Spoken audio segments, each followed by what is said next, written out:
Golf Central. Brought to you by TaylorMade. Coming up, the keys for Tiger Woods to succeed this week in the Valspar Championship. It is a tournament he has never played during his entire PGA Tour career. It was a championship Sunday for the ages. 3 players that all waited their turns to return to the winner's circle. Phil Mickelson wins the WGC Mexico Championship, his first win since 2013. Dramatic playoff victory over Justin Thomas. Michelle Wie, HSBC Women's World Championship. First win since 2014, an incredible birdie putt on the 72nd hole. And Steve Stricker, who's been a model of consistency, but not necessarily winning. Stricker wins for the first time on the PGA Tour. Champions winning the Color Guard Classic, his first win since 2012. With that, we welcome you into Golf Central. We've all heard about that little boy that cried wolf since we were kids. You know, some say enough that we might just stop believing. Phil Mickelson has been crying wolf since 2013, telling anyone who would listen that he was close, that he was playing the best golf of his life and winning. Well, it wasn't an if, it was just a when. Some might have stopped believing when Phil last week proclaimed again that he was going to win and it was going to be soon. That soon happened yesterday, the very dramatic final round of the WGC Mexico Championship, and afterwards, Phil was at it again. Here is Lefty in his own words. In these events, there's such a fine line and such a fraction of a shot that seems to make the difference, and I'm just very appreciative that I had it this week. It's extremely frustrating when you know you're capable of a certain level of performance and you're not achieving it. So it was the frustration that was difficult, but I really enjoyed the challenge. I mean, I appreciate and understand how great these players are, how great Justin Thomas is, shooting 16 under over 2 rounds on the weekend. It's just phenomenal. I know how good Jordan Spieth is and how great these young players are, but it's a fun challenge, and to finally get a little taste of success means a lot. I'm very optimistic and believe that this is just a stepping stone of some more good things to come. I feel like I'm starting to play some of my best golf again. I've had a lot less stress throughout the rounds, a lot fewer mistakes. I feel really good about my game, or I had coming into this week, and I believe it's going to continue to get better each week too. I don't think that this is the apex or the peak. I think that I'm going to continue to get better. I think I'm working on the right things, and I knew it was going to happen. But again, having validation means a lot. I've really missed that nervous feeling coming into a Sunday, and I've been starting to feel it a little bit lately. But to really be in the last group and to see what the guys are doing and know what the final score is and know what I have to do, that's a great feeling to have. It's just been too long. You're 7 away from 50 PGA Tour wins. Do you think you can get there? No, I will. Yeah, I'll get there. And win soon. I don't know. 7 more wins, and I'll be there. But I don't know. I don't know how, I don't have the month or the time, but I will get there. Vintage Phil Mickelson. Once again, welcome to Golf Central. Trip Eisenhower, Jaime Diaz, Tim Roosevelt. 50 wins. Not a matter of, once again, not a matter of if, but when. He can't tell you the time, but boy, he really believes. Of course he does. And why wouldn't he? I mean, this is what a player's supposed to do. I mean, I'd be worried if Phil said, yeah, you know, if I'm only going to get a couple more wins. No, of course, he's coming off a win. He's playing great. Some of the most consistent golf he's played. Phil is a typical Phil, though, in Mexico, what we saw. And this is why I don't think he's done winning, because when you think he's done, he does stuff like this. This is his 3rd shot at 11, the par 5. He punches out. He hits somebody, and it actually stays in trouble. He's got a shot that just very little area to hit it through, and Phil Mickelson does what Phil does. He gives himself these opportunities. Now, the difference is, in Mexico, he was capitalizing on them when he had them. Here, they were on TV saying, we didn't see a window up there that Phil hit this through. This was on the 14th hole, his 2nd shot. He got it up there. He saved par.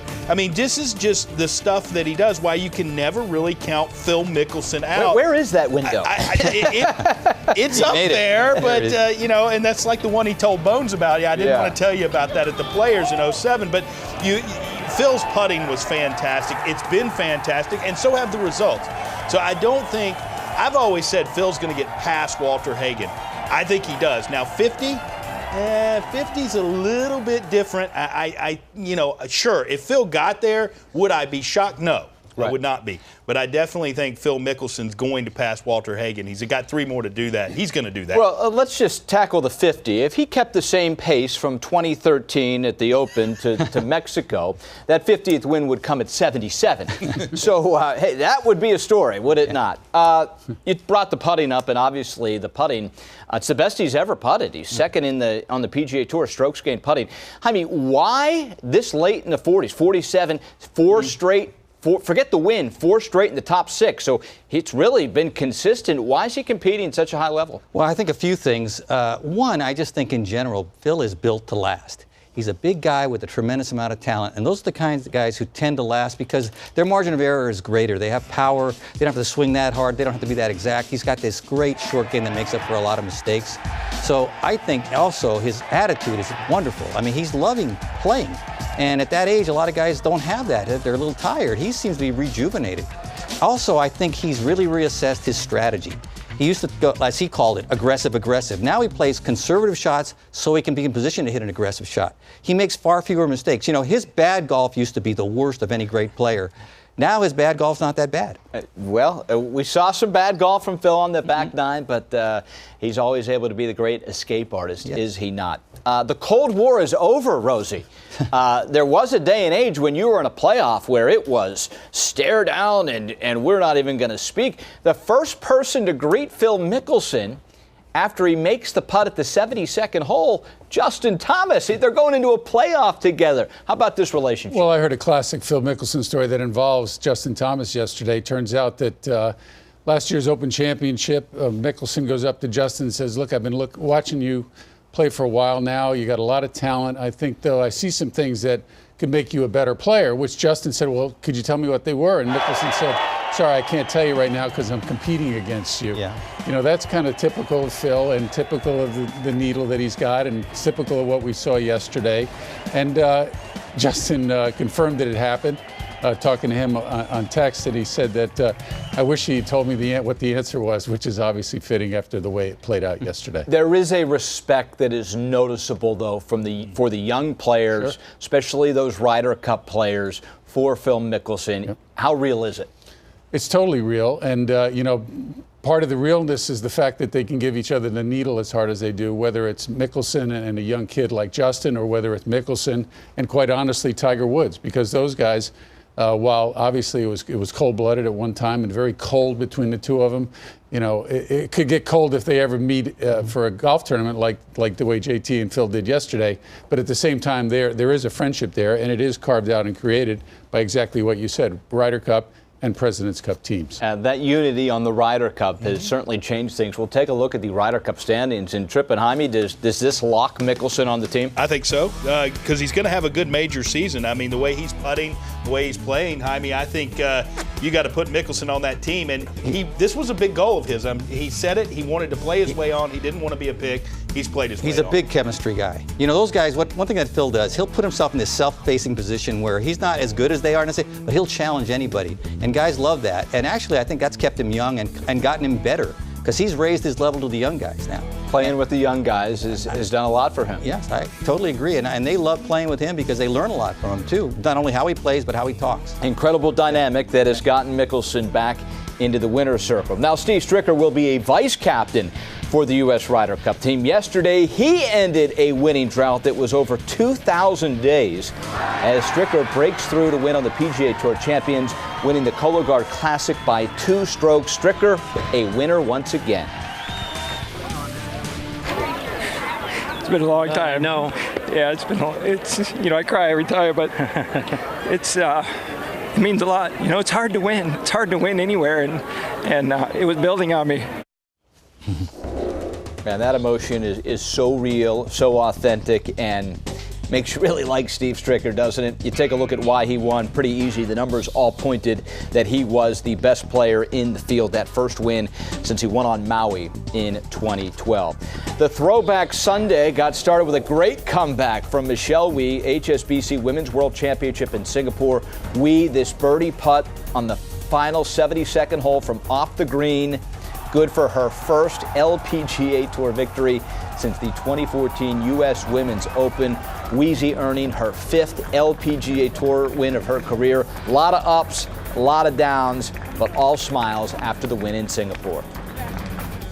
I wanted really badly to win, especially what happened last year. You know, I kind of had some unfinished finish here, and I just knew if I shot 7, 8 under, I'd have a chance, and that was my one and only goal. I'm so proud of me, my caddy, and my entire team. It's been a while since I stood up here, so it feels pretty good. A lot to feel good about, especially when you think of all the injuries, all the WDs, everything she has gone through, the miscuts to get back. And really, she appears to be healthy and playing some of the best golf we've seen from Michelle Wie in a long time. Back a winner on the LPGA Tour. And we are back with Tim Rosaport. Boy, it's been some kind of ride for Michelle Wie. You think about as a 12-year-old when we all got to know her with the long, sweet swing and then playing with the PGA Tour and all the injuries. It's been some kind of road for Michelle Wie. A bumpy road, and she's been around so long, it seems like she should be 40. She's really only 28 years old. Checked in with David Ledbetter yesterday. They had a couple of good sessions this off-season. One was to prevent some injuries. She would go into a ball with a stiff right leg, put a lot of strain on her torso. You see, as Ledbetter said, she's all taped up like a boxer. They dialed in her wedge game, and they also made a bet with each other. Wheezy's problem is that she's a tinkerer. She always makes changes. They work on something here in Orlando. She goes out on the road.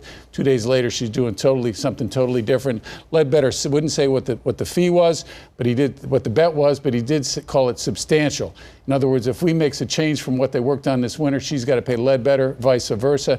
The one thing they didn't make a bet on, though, was putting grips. She went through 3 different putting grips yesterday. She won that golf tournament when she made that big putt at the end to beat Korda and finish and win for the first time in over 1,000 events. Right. And that's the one thing they're not going to change because that's just who she is.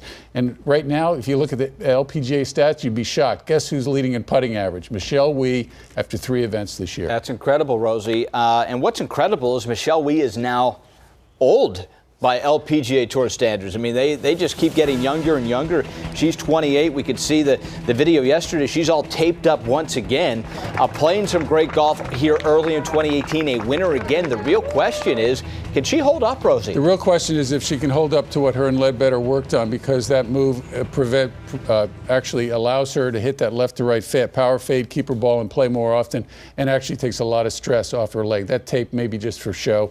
It's something that's kind of a style statement. She wore it when she won the Women's Open. You got to rock it. Well, nobody knows style like you, Rosie, so if tape it is, tape it is. A lot more still to come on this hour of power. When we come back, will Tiger win again? Wait till you hear what Tiger's former swing coach, Sean Foley, has predicted for Woods this season.